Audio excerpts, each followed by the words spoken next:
Hello, everybody. I wanted to welcome you once again to my television studio apartment right here in Hollywood. Today, I have a very special and important guest. She's coming to me from across a very long distance of 2 continents and 1 ocean. She's coming to me from Kyiv. And I wanted to welcome quickly to the show, Kuznetsova. Thank you for joining me under difficult circumstances to be on my podcast and hopefully to tell your truth. How are you? Now I'm not in Kyiv, I'm in Kharkiv. Oh, you're in Kharkiv. Okay. Yes. Okay. I was in Kyiv just for a week because I had to change my car to take some things for people who stayed here without home, or for military on just like volunteer, you know. Mm-hmm. So I took this. And I'm back in Kharkiv. For those that don't know, Kharkiv is on the eastern edge of the country, really at the very front of the conflict right now. Yeah, it's just near, and yesterday I saw these guys who have released some our villages a few days ago, and they just guys with the blue eyes, they just making their work, I don't know, do their work. Mm-hmm. So strange. Well, I don't know. Now we have a time when we don't have to turn on the light. How is life in Kharkiv different than life in Kyiv right now? Kyiv is quite well. It's not well. It's quite safe. You can be free there, and here, yes, because it's bombing. Kharkiv have every day like 18 time bombing, at least 4 people dead every day, just in the city, and much more have just some. Oh well. This. And you're a photographer, and I just want to say for I'm a photographer. You are an extremely talented photographer. I had an opportunity to look at your beautiful Instagram page with all the gorgeous photographs, and you capture such a beautiful version of Ukraine and the beautiful domestic life and the nature and the sexuality, just a beautiful vision of your country. And it's almost like those photographs take on new meaning considering what's going on right now. I just wanted to tell people that because you're a freedom fighter, clearly doing your part on a just terrible struggle, but you're also like a rare and beautiful artist. And it comes through on your photographs. I just wanted to make sure that people know that, and you know that. So thank you. Yeah, and you're doing photography now, is that correct? Yes. I'm a driver for military, and I'm a photographer also. It's just I can't show my photos because it's still like secret places with the secret people. I understand. So, I know that there's quite a bit of documentation going on to record the war crimes that are occurring in your country at the hands of the Russians. I suspect that might be something you're doing, but you don't have to tell me or anybody anything. But how can you describe how your life has changed in the last 4 months since February 24? It's totally changed. I don't know, everything changed. And I don't think that it can be as it was. Now we all just want to win, and then it will be somehow. But yes, well, I've changed everything. I've come to Kharkiv, and I've never been there before the war. I'm doing anything I can to help all this, and also I meditate every day for peace, to make like the very best vibration here as I can, just like praying or something, because we need it very much. Some light here Oh, I don't know. I never talk to people so much.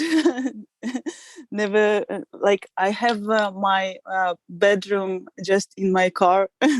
I I took it all the time with me because I don't know where I will sleep next time.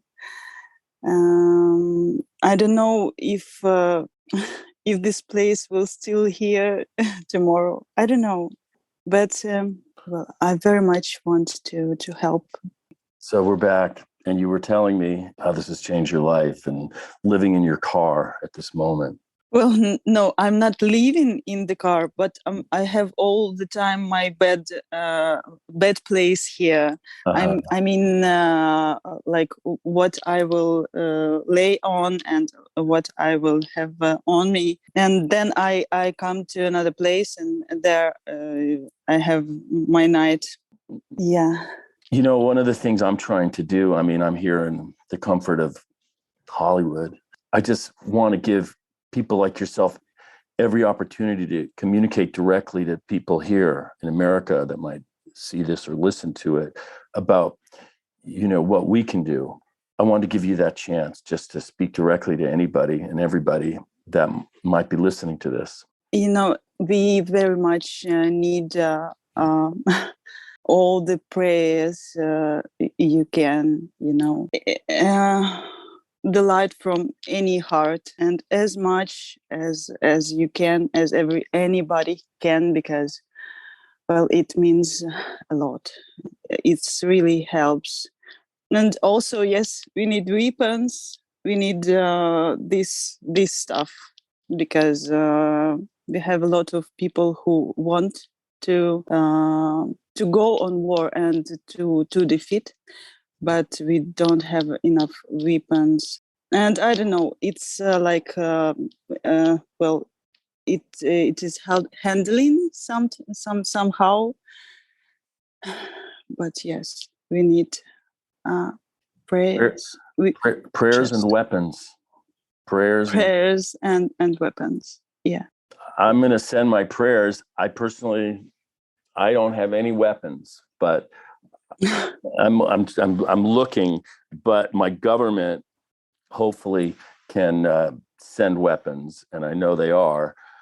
In the meantime, I'll be sending prayers. Are you photographing this war? I mean, describe how it's affecting you emotionally. The Ukraine that is in your photographs almost looks like a Garden of Eden, like this most beautiful, enchanting world that you captured through your lens.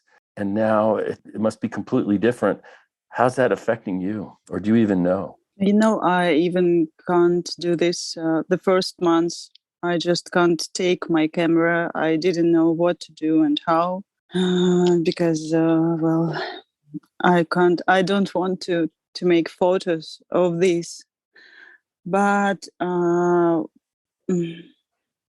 also, I understand that I have to do this because, well, I'm a photographer, and I have my like some vision, and I can show something through it. But yes, it's I don't know. Anytime I'm very much depressed. I don't know. I'm making photos. I see their life and death and destroyed houses, villages, cities. People who don't have anything anymore, and they're crying. Uh, Have you traveled or in your life? Have you been outside or traveled in? yeah, yeah, yeah. I've been to Europe and China and India. Yeah. Not Russia. I've been to Russia, to Altai, Novosibirsk. Do you know No, Altai? No. no. Well, it's north, and it's they think that they are not Russia. Okay. Is this an expression of the Russian people's will and hatred, or is this and the expression of one evil man named Putin? Well, it was before Putin also. I don't know when it started. People in Russia, they just don't know truth. They know some fake news and they believe it because they see this all their life. I don't know why they think that in Ukraine live some Nazi and fascism. I know. But Crazy. they believe they want to kill us all. I don't know. I see all these comments about children who bury their parents, and they like comment that it's also Nazi and we have to kill this child too because he will grow up and also be this. I don't know. I don't want to even to think about this. They don't want to think because it's our country and they have come to us. It's not we that went to them, and it's well, you don't have logic here. And I have friends in Russia, and I told them the truth, but they don't believe. I have friends here in Ukraine who have parents in Russia, and they don't believe them. They don't. And I don't know how it works. Is Ukraine your first language, and do you speak Russian also? No, I speak Russian. And I'm learning Ukrainian now because we almost all the countries spoke Russian, and we really saw that we are like friends or something like that. But no, we are not. And this Russian is well, it's not natural for us, and we have to speak Ukrainian, and it's much better. It is. So it seems to me one of the things in your photographs reveal this, the ones that I saw on your page, is that there is, prior to this moment, a cultural flowering, a Ukrainian renaissance, so to speak, of Ukrainian culture and Ukrainian freedom that reaches right to where I live. I mean, there are many Ukrainian people here in Los Angeles and Hollywood even, and Ukrainian churches down the street. But more than that, the youth of Ukraine seems to be making a statement for its own creativity and its own freedom, and you seem to be part of that. To me, not only is the boundaries and borders of Ukraine at risk and under assault, but also something, I don't want to say deeper, but Ukrainian culture and this creative sort of spirit that Ukrainian youth is sharing with the world. And that feels to me like it is also under assault by Putin's Russia. Well, yes, we are very much different. I feel this now that we have a Ukrainian soul, and it's very much not Russian soul. It's very much another thing, and it's much more soft, more kind, and we have a big heart. I don't know. Everything different. Well, I feel that soul, Ukrainian soul. I feel that softness. I feel that intelligence as I speak to you, but also from others that I've spoken with about this and your photographs. And I want people to see your photographs, and I want people to see you, because I'm going to say I have no weapons to send. I have I have a spear gun for fishing, but I don't have any other weapons. But I will be sending my prayers, and I'm going to encourage other people. Thank you very much. We need it. Really need it very much. To send their prayers, because the politics of this are obvious. This is a criminal assault on a people and on a nation and on a culture. And I do believe, from where I stand, that Ukraine will prevail, that Putin and Russia have stepped into a trap of their own making, and Ukraine will survive and prevail and prosper, and Putin will be gone. When? I don't know. But that's what I feel. And I hope on some level, just from where I sit, you can hold on to that to sustain you through this time. Thank you. Thank you very much. Yes, we all feel this, but this time before it will be like this, a lot of people will die, and it's very, very hard. I made a study of Gandhi and nonviolence, and I felt like that is the way forward. But under these circumstances, with a criminal, vicious, all-end military assault against the people, it's harder to hold on to the idea of nonviolence because there doesn't seem to be a remedy that doesn't include violence. Yeah. So you're tired. Well, yes, I am tired every day, and to this time I want only sleep to have tomorrow again a full day. You know what I want to do is stay in touch with you, Kira. I so appreciate you taking the time to share with me your story as an individual and as for your country. And maybe when you're ready, and in a week or two, or as the events change, or even if you feel like you want to share something, you have a total open door to me, of course. Mm-hmm. And I'm hopeful that we can continue this conversation, hopefully under brighter times. And yeah. I will try.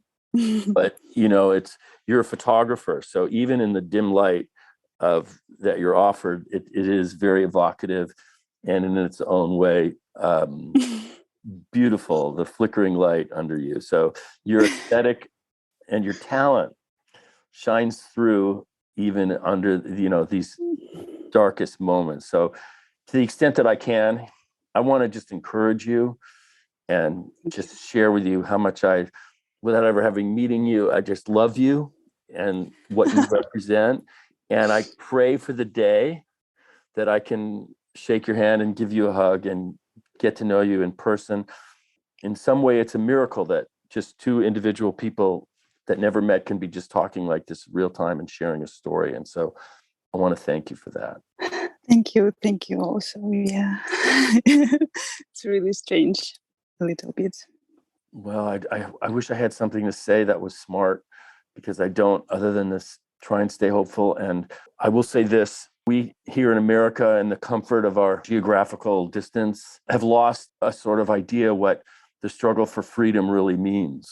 And I just believe that people from Ukraine, like yourself, are teaching us an important lesson here in the United States about something that we've really forgotten, about what freedom and cultural identity is really about. And until it's at risk, we don't understand how precious it is. So not only do I admire your struggle, but I want to thank you for helping teach people like myself the value of what we have. It's very inspiring. We are indebted to you, or I am for sure. So I just want to thank you again for being on the show, and I'll be in touch, and I will share this with the world as best I can, and with you also. Thank you. All right. But folks, I want to thank you for hanging with me for my really heartfelt discussion with Kira Kuznetsova, not from Kiev, but from Kharkiv. And till next time, namaste, shalom, and aloha. By that I mean, of course, namashaloha. See ya.